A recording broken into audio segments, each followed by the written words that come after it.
ডিমের ঝোল বা এগ কারি রেসিপি এর আগে যদিও আমি আপনাদের সাথে অলরেডি শেয়ার করেছি, বাট আজকে যে রেসিপিটা শেয়ার করব সেটা দেখবেন একদম আলাদা।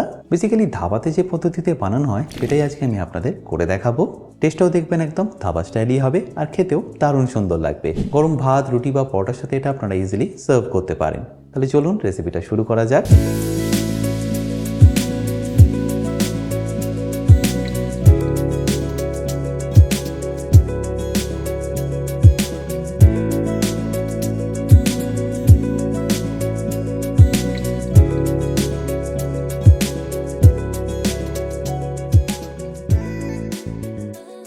বাই দ্য ওয়ে, আমি শেফ অতনু, আপনারা দেখছেন অতনু রান্নাঘর, আর আজকে আমাদের রেসিপি ধাবা স্টাইল এগ কারির। আচ্ছা, রেসিপিটা বানানোর জন্য সর্বপ্রথম আপনাদের একটা পেস্ট করে নিতে হবে।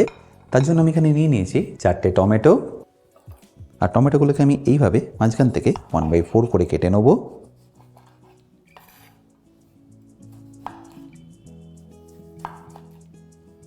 টমেটো আমি এই কারণেই রাফলি কাটছি, কারণ এটাকে আমি পেস্ট করে নেব।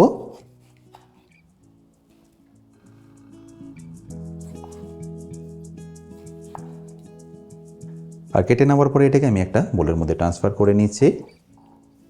এবার দেখুন এর মধ্যে আমি আর কি অ্যাড করছি। সর্বপ্রথম দিয়ে দিচ্ছি 4-5টা শুকনো লঙ্কা, তারই সাথে দিয়ে দিচ্ছি ধনেপাতার জড়, আর ঝালের জন্য কাঁচা লঙ্কাও, সাথে যাবে 8 থেকে 10টা আদা স্লাইস, আর 15 থেকে 20 কোয়া রসুন। এরপর এরই মধ্যে দিয়ে দিন টক দই 1 কাপ, এটা ওজনে ধরুন প্রায় 150 গ্রাম।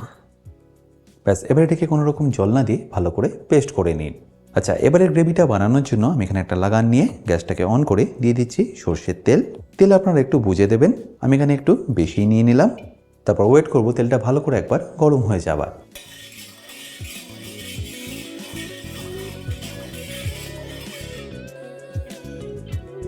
আর তেলটা যতক্ষণ গরম হচ্ছে আমি এখানে 10টা ডিম নিয়ে সেটাকে ভালো করে একটু ম্যারিনেট করে নেব।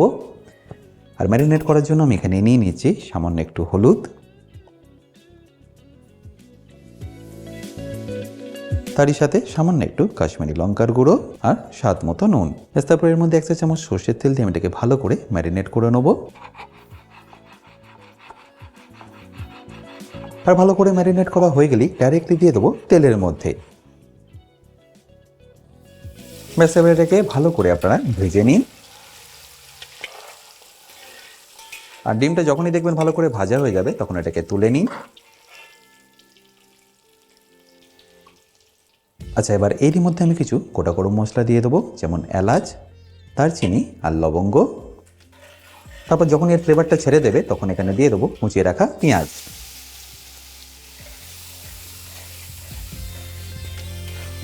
এবার ফ্লেমটাকে মিডিয়াম টু হাই করে এটাকে ভালো করে ভেজে নিন। মোটামুটি 5 থেকে 6 মিনিট সময় লেগে যাবে পেঁয়াজটাকে আপনাদের ভেজে নিতে। আর মনে রাখবেন এটা কিন্তু আপনাদের একদম লাল লাল করেই ভেজে নিতে হবে, তাহলে এর টেস্টটা কিন্তু দারুণ সুন্দর আসবে। মনে রাখবেন পেঁয়াজটা যত ভালো করে ভাজা হবে এর টেস্টটা কিন্তু ততটাই ভালো আসবে। আশা করি নিশ্চয়ই দেখতে পাচ্ছেন পেঁয়াজটা কিন্তু এখন বেশ অনেকটাই ভাজা হয়ে এসছে। বাট আমি এখানে আরও 2 থেকে 3 মিনিট ভালো করে ভেজে নেব, তাহলে দেখবেন এর কালারটা আরও সুন্দর আসবে। আশা করি নিশ্চয়ই দেখতে পাচ্ছেন পেঁয়াজটা কিন্তু এখন বেশ ভালো করেই লাল করে ভাজা হয়ে গেছে। আর এই স্টেজে আপনাদের এখানে দিয়ে দিতে হবে 1 চা চামচ হলুদ গুঁড়ো, আর তারই সাথে 1.5 চা চামচ কাশ্মীরি লঙ্কার গুঁড়ো। ব্যাস, তারপর এটাকে ভালো করে একবার মিশিয়ে নিন। আর ভালো করে মেশানো হয়ে গেলেই দিয়ে দিচ্ছি আমি এখানে যে পেস্টটা রেডি করে রেখেছিলাম সেটা।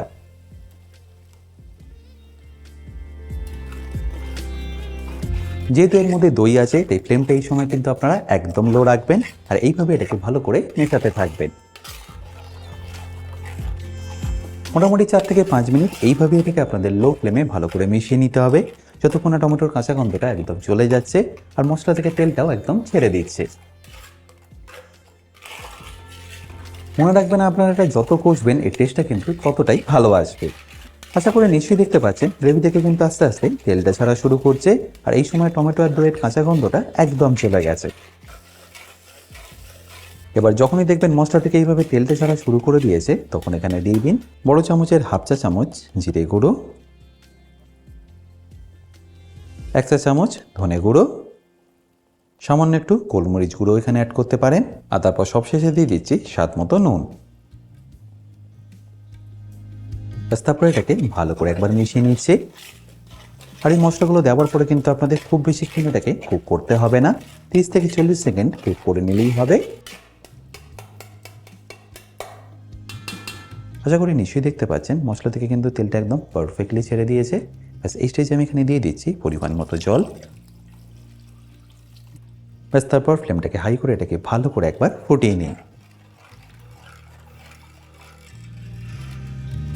দেখে লাগছে তো একদম ধাবা স্টাইল। আশা করি এই কালারটা দেখে আপনারা নিশ্চয়ই বুঝতে পারছেন টেস্টটা কতটা ভালো আসছে। ব্যাস এবার ফুটে যাওয়ার আমি ওয়েট করব। আচ্ছা, এখানে বলে রাখি, আপনারা যারা এখনও আমার অতনু রান্নাঘরের অ্যাডভান্স কুকিং কোর্সটা নেননি তারা নিয়ে নিতে পারেন আমার নিজস্ব ওয়েবসাইট www.otonurannakghar.com থেকে। এই কোর্সটা মেনলি রেস্টুরেন্ট স্টাইল খাবারের ওপর। রেস্টুরেন্টে কি গ্রেভি বা কি সস বানিয়ে রাখে যার জন্য আপনাদের 10 থেকে 15 মিনিটের মধ্যেই এই খাবারটা পরিবেশন করতে পারে, সেই সব কিছু আমি শিখেছি এই অ্যাডভান্স কুকিং কোর্সে। এই কোর্সের লিঙ্ক আমি যদিও ডিসক্রিপশন বক্সে দিয়ে রেখেছি, তাও বলে রাখি কিন্তু যদি আপনাদের কোনো রকম অসুবিধা হয় আমার সাথে এই হেল্পলাইনে যোগাযোগ করতে পারেন। আর যখনই দেখবেন গ্রেভিটা এইভাবে পারফেক্টলি ফুটে গেছে আর আগের থেকে একটু রিডিউস হয়ে গেছে, তখন এখানে অ্যাড করে দিন ভেজে রাখা ডিমগুলো।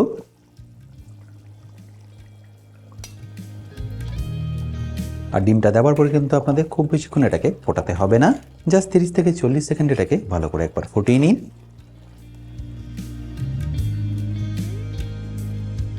আচ্ছা, এই স্টেজে আমি এখানে দুটো ডিমের কুসুমকে এইভাবে ক্রাশ করে দিয়ে দিচ্ছি। এটা ধাবা স্টাইল এগ কারি বানানোর খুব পুরনো ট্রিক্স। এইভাবে দিয়ে দিতে দেখবেন গ্রেভিটা অনেকটা থিকও হয়ে যাবে আর তার সাথে সাথে এর টেস্টটাও অনেকটাই বেড়ে যাবে।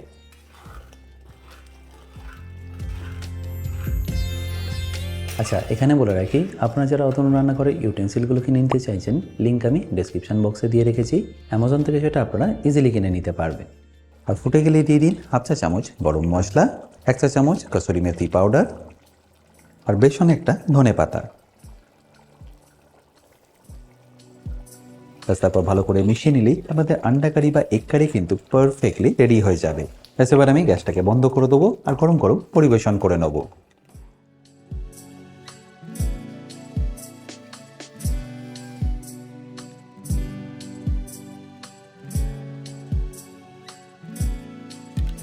আশা করি সিম্পল রেসিপিটা আপনাদের নিশ্চয়ই ভালো লেগেছে। আর যদি ভালো লেগে থাকে অতি অবশ্যই কিন্তু আমাকে কমেন্টে জানাতে ভুলবেন না। বাই দ্য ওয়ে, আমি শেফ অতনু, আপনারা দেখছিলেন অতনু রান্নাঘর। দেখা হচ্ছে আপনাদের সাথে একটা নতুন রেসিপি নিয়ে নেক্সট এপিসোডে। ভালো থাকবেন, সুস্থ থাকবেন।